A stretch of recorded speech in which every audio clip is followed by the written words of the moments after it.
Bonjour à toutes et à tous, bienvenue dans ce nouveau numéro de 85 chrono ce lundi 24 février. Au programme du football avec un derby vendéen en N2 et une affiche de haut de tableau en N3. Il y aura également du cyclisme avec le circuit des plages vendéennes, du trail, du judo, du raquethlon, mais aussi du tennis de table handisport. Un programme chargé donc pour ce 85 chrono qui commence maintenant.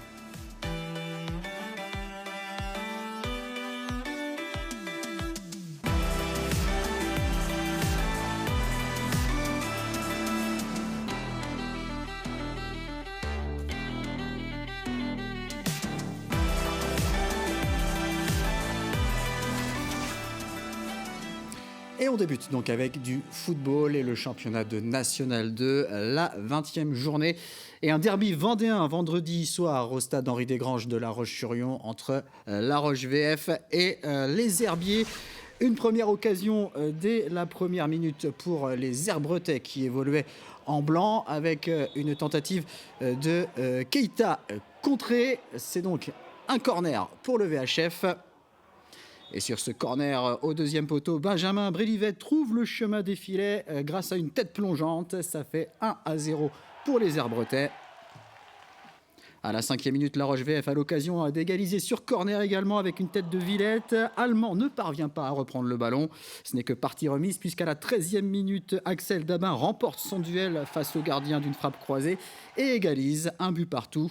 Les Lyonnais multiplient les offensives. Alexis Arroyo tente sa chance de loin, mais le gardien du VHF, Nathan Jaworski, détourne en corner. Dans les arrêts de jeu de cette première mi-temps, Mathieu Villette grille la politesse à la défense herbretaise et s'en va battre le gardien d'une balle piquée. La Roche VF prend l'avantage 2-1. C'est le score à la pause. En seconde période, le VHF tente de revenir, notamment avec Kissy qui bute à 2 reprises sur le portier lyonnais à Hamada. L'équipe de La Roche subit un peu plus dans cette deuxième mi-temps, mais reste solide en défense, avec notamment quelques interventions décisives.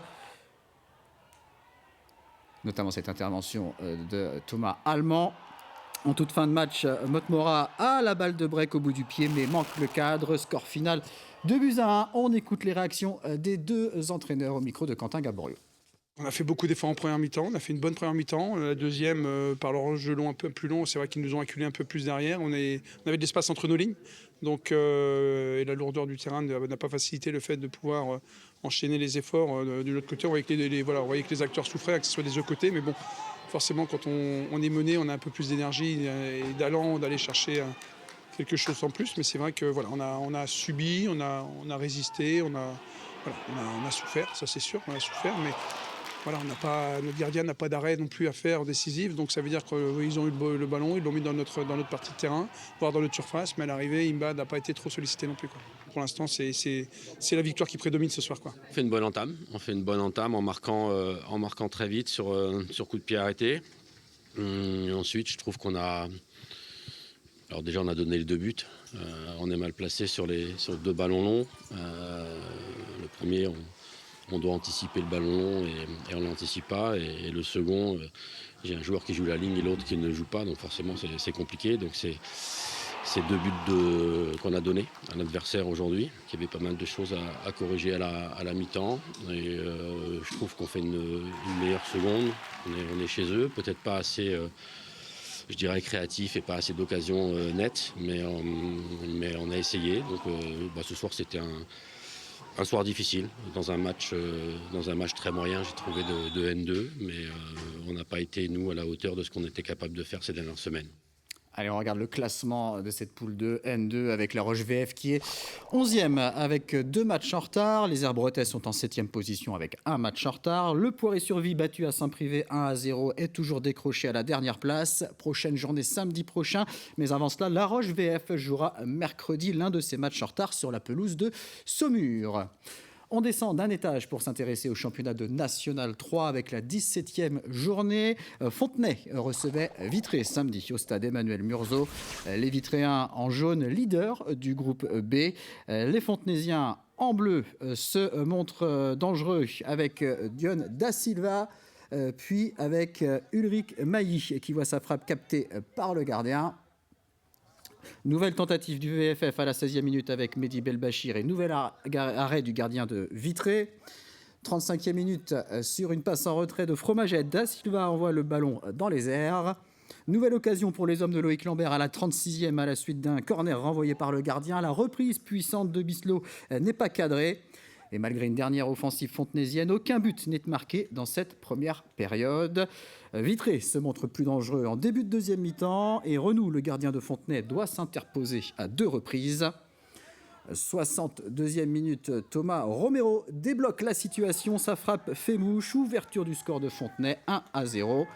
Dans la minute suivante, les Vendéens font le break. Après une frappe de Da Silva freinée, Belbachir accompagne le ballon dans les filets, 2-0 pour le VFF.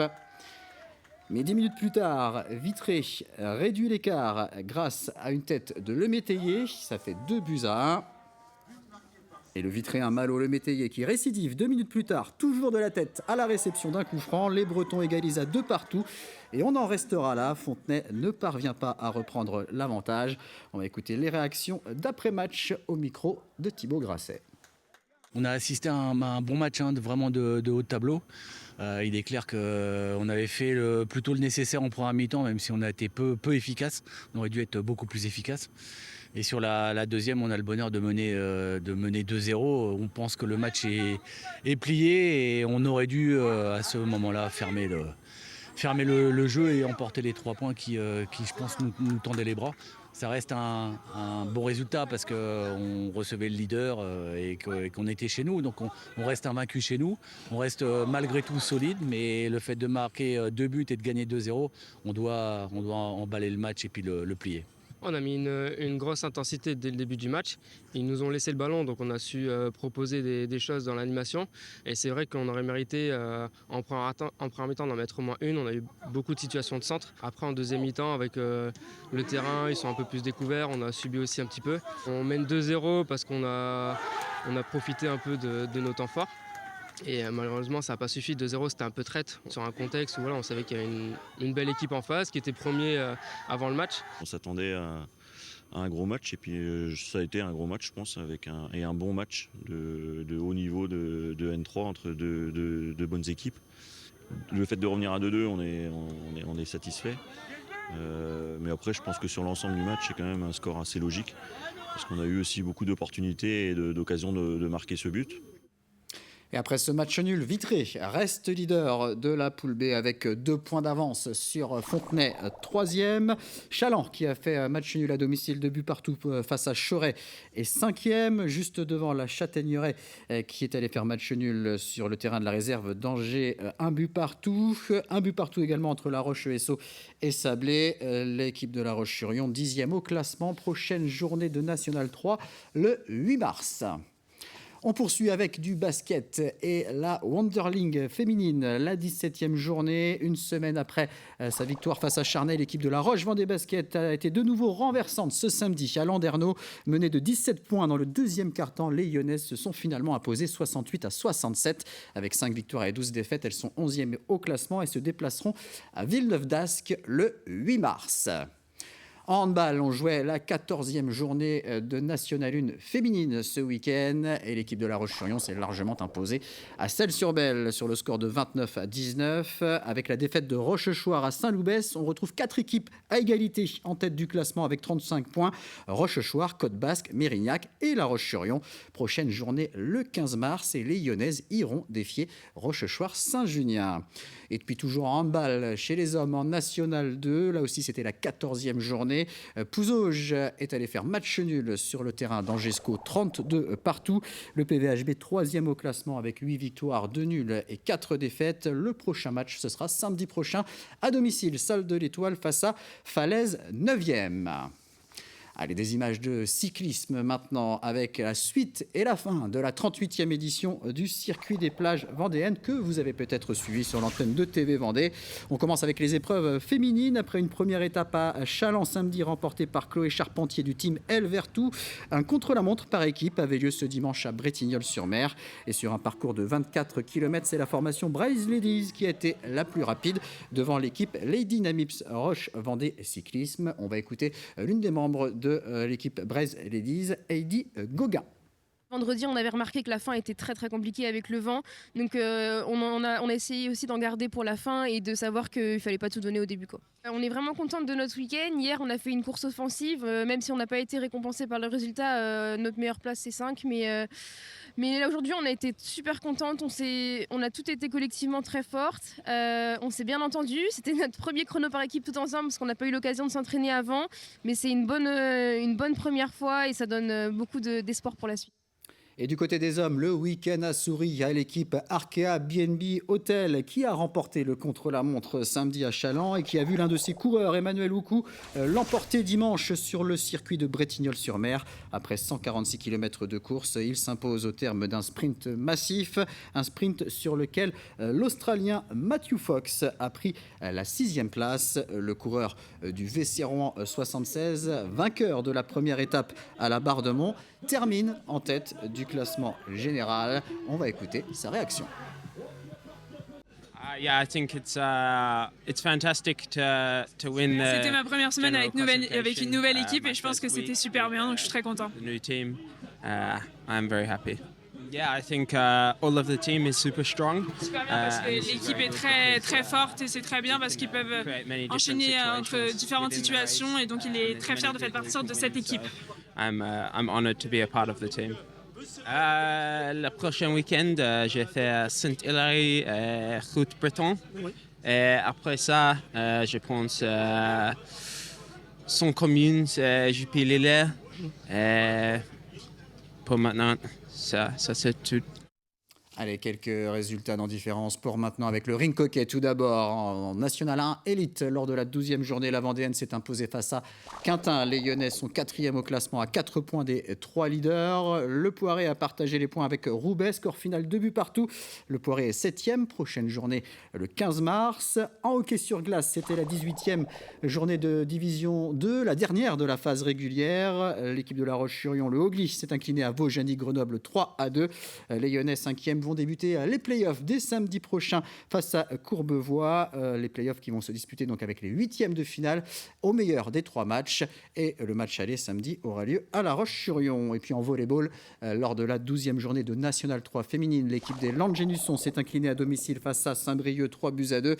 La Eslandaise rétrograde à la 9e place et est en position de relégable. Prochain match dimanche à Brest. De la course à pied maintenant avec la 20e édition du Trail des Pays de Mont organisé samedi et dimanche par le Saint-Jean-de-Mont-Vendée Triathlé. Un événement malheureusement endeuillé par le décès d'un participant sur la course de 25 km. Un homme âgé de 53 ans et originaire de la Sarthe a été victime d'un arrêt cardiaque et n'a pu être réanimé malgré l'intervention des secours et de plusieurs autres coureurs. 4 parcours de trail étaient proposés à travers différents sites remarquables de la forêt des Pays de Mont sur des distances de 8, 14, 25 et 53 km. Et sur le 53 km, victoire d'Emmanuel Bournien du club Sunday Runners en 3h44. Chez les femmes, c'est Christine de Géloès du club Dompierre Course Aventure qui s'est imposée en 4h41.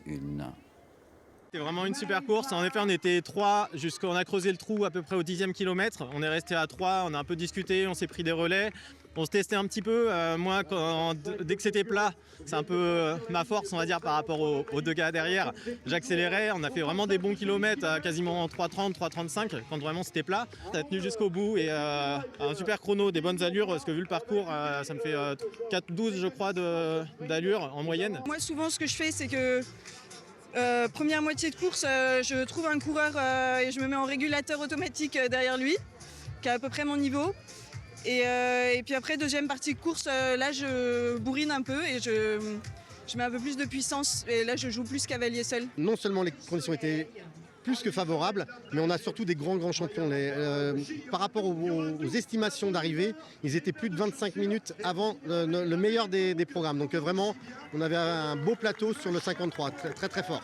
On est ravis, il y a toujours quelques points à améliorer, mais grosso modo, quand on voit le sourire des gens à l'arrivée, c'est ça qui nous fait le plus chaud au cœur et on est prêt à repartir pour une nouvelle année de sacrifice pour faire une belle édition de 2026. Le judo a investi le Vendée Space ce week-end puisque le comité départemental de Vendée organisait dimanche son traditionnel Open de Vendée avec près de 500 participants. Mais la veille, samedi, un stage de perfectionnement était organisé en présence d'une légende de la discipline, le grec Ilias Iliadis, champion olympique, champion du monde ou encore champion d'Europe. Il a pu diriger deux entraînements et prodiguer ses conseils aux quelques 150 judokas présents. Pour la plupart vendéens, ces derniers ont pu profiter de cette opportunité auprès du plus jeune judoka à avoir décroché un titre olympique. Les jeunes apprennent avec leur sensei au quotidien, mais côtoyer un champion de cette envergure-là, ça permet vraiment de marquer les esprits et ça permet de voir des choses que les professeurs ne peuvent pas forcément transmettre. Et le fait d'être en contact de grands champions, ça permet effectivement d'avoir, en plus de la transmission du professeur, cette transmission-là qui est importante. Un champion comme lui, qui a été champion olympique, champion du monde, nous en parle. Ça donne vraiment une posture différente aux mots et c'est vraiment quelque chose d'impressionnant. Il n'a pas trop notre style de judo maintenant, parce que c'était à l'époque, il y a plus longtemps, donc oui, c'est impressionnant et c'est bien d'apprendre de l'expérience comme ça de ce style de judo. Alors on enchaîne avec du racquethlon et le 7e tournoi national organisé par le club de la Roche-sur-Yon ce week-end au Terre-Noire. Pour rappel, le racquethlon combine 4 sports de raquette, le tennis, le squash, le tennis de table et le badminton. Les joueurs s'affrontent sur les 4 disciplines et accumulent des points. Plus de 160 joueurs ont participé au tournoi simple et double. En simple homme, dans la catégorie la plus haute, le Toulousain Rémi Piot, déjà finaliste l'an passé, s'est imposé face à Damien Augereau, qui n'est autre que le président du club de la Roche-sur-Yon. Finale largement dominée par Rémi Piot, qui a réussi à accumuler suffisamment de points avant même la partie tennis. Et c'était une bonne finale, je suis plutôt content, j'ai pas besoin d'aller au tennis, donc vu que je suis complètement oxy, c'est parfait. Je suis resté focus, je suis resté calme, tranquille. Comme je suis un peu vieux, il faut avoir plein de petites mécaniques en place pour performer un peu, donc je visualise, je me parle positivement, je reste relax et je me dis il faut continuer. C'était un peu difficile, là Rémi il a été beaucoup plus fort que moi. On s'était déjà affronté à plusieurs reprises et je savais qu'en badminton squash ça allait être dur. Et en effet, j'ai bien souffert, il a vraiment bien joué. J'ai fait une belle entame et sur un coup, je me suis fait pas mal à l'avant-bras. Et ouais, j'ai eu l'impression que ça m'a sorti un peu de mon match. Il a bien remonté, je me l'ai dit 17-11, il remonte, il gagne. Mais Rémi, il lâche jamais, donc il faut toujours se méfier, même si on a de l'avance, Rémi, il peut toujours remonter derrière. Ça fait 1 an que j'ai pas fait de racquethlon, donc vraiment déjà juste rejouer, c'est du plaisir. Et passer en finale, gagner en quart, en demi, c'était vraiment inespéré pour moi. Donc je suis vraiment très content déjà d'être arrivé en finale. Sur la journée d'aujourd'hui, on se retrouve avec 177 matchs à organiser. On a démarré à 8h30 ce matin. Là, on va lancer les finales dans pas très longtemps, 18h45 pour une remise des médailles et des podiums vers 20h. Donc ça fait une grosse journée, c'est très dense. Le tournoi de la Roche a un très bon succès depuis maintenant de nombreuses années.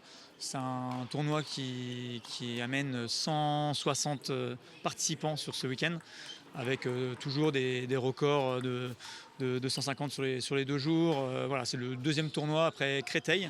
Donc c'est un tournoi très, très bien développé. Et on reste sur le site des Terres Noires à La Roche-sur-Yon pour se déplacer de quelques mètres jusqu'à la salle spécialisée de tennis de table, puisqu'un stage de perfectionnement de tennis de table handisport était organisé samedi par le comité régional handisport en collaboration avec le club de tennis de table de La Roche-sur-Yon. Sur cette journée, une quinzaine de licenciés ont pu travailler la technique, la tactique, mais aussi le mental. Ce qui est compliqué, c'est le nombre de structures par département. Et souvent, c'est des joueurs qui sont isolés dans leur club. Et ils se retrouvent à avoir peu d'entraînement. Donc l'idée, c'est effectivement de ces regroupements, c'est aussi de donner du volume d'entraînement et de pouvoir aussi éventuellement créer du lien aussi avec les autres sportifs. Les échanges avec tout le monde, retrouver d'autres personnes qui ont des handicaps aussi, et puis pouvoir échanger, se donner des conseils, des filons, et puis se retrouver ensemble. Très convivial, c'est des moments qui sont agréables et avec lesquels on ressort plus riche. Allez, pour terminer, un petit mot de voile et du Vendée Globe, puisque 3 concurrents sont encore en mer. Les Français Manuel Cousin et Fabrice Amédéo, mais aussi le Belge Denis Van Witberg, qui devrait arriver en fin de semaine. Manuel Cousin est attendu sur la ligne d'arrivée jeudi ou vendredi. C'est la fin de ce 85 chrono. Merci beaucoup de l'avoir suivi. Très bonne semaine à tous et à très bientôt sur TV Vendée.